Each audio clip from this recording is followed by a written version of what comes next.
Sir ఇప్పుడు మనం mutual funds అనేది ఇన్వెస్ట్‌మెంట్ చేస్తాం. ప్రతి ఒక్కళ్ళు ఇన్వెస్ట్‌మెంట్ చేయమంటారు. చేస్తాం. ఓకే. గ్రో యాప్స్ లాంటిది థర్డ్ పార్టీ యాప్స్ ఇన్వెస్ట్‌మెంట్ చేస్తాం.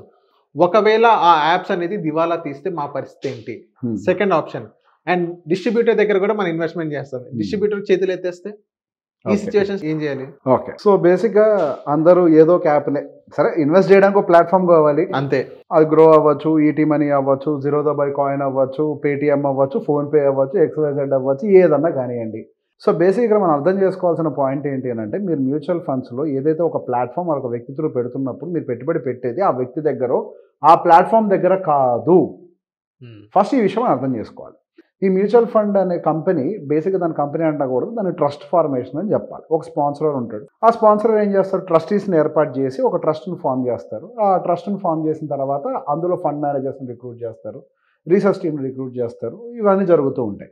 వాళ్ళు ప్రజలకు కావాల్సినటువంటి ఫండ్స్‌ని డిజైన్ చేస్తారు. అదే స్మాల్ క్యాప్‌లు, మిడ్ క్యాప్‌లు, ఎక్స్‌వైజెడ్ ఇప్పుడున్నటువంటి అన్ని ఫండ్స్. ఇప్పుడు ఫండ్స్ ఫార్మ్ చేసిన తర్వాత ఏం జరుగుతుంది?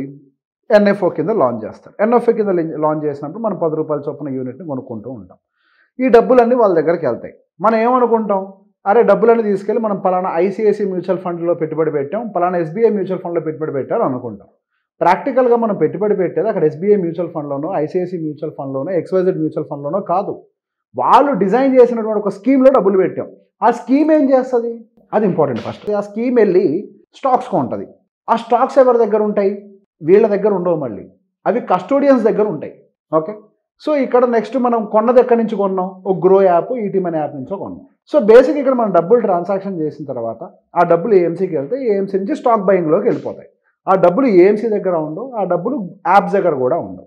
ఈ డబ్బులన్నీ మళ్ళీ స్టాక్ మార్కెట్లోకి ఫ్లో అయిపోవాల్సిందే. సరే నేను పెట్టుబడి పెట్టిందేమో ఇట్లా పలానా యాప్ నుంచి పెట్టా, అనుకోకుండా నేను తెల్లారి నిద్ర లేసేసరికి అసలు యాపే మాయమైపోయింది. సో బేసిక్గా ఇక్కడ మీరు ఒక పెట్టుబడి పెట్టిన తర్వాత మీ ఇన్వెస్ట్మెంట్స్ అన్నీ కూడా మీ పాన్ కార్డ్ మీద రిజిస్టర్ అయి ఉంటాయి. ఓకే. ఓకే.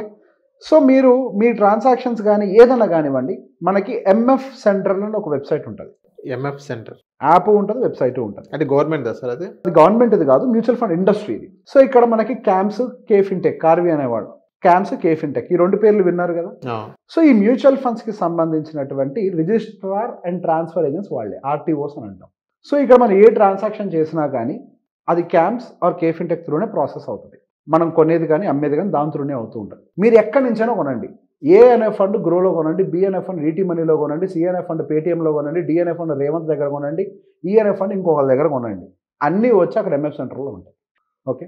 సో ఇక్కడ యాప్స్ అన్ని ఒక పని ఏంటి అని అంటే మిమ్మల్ని ఫెసిలిటేట్ చేయడం అంతే.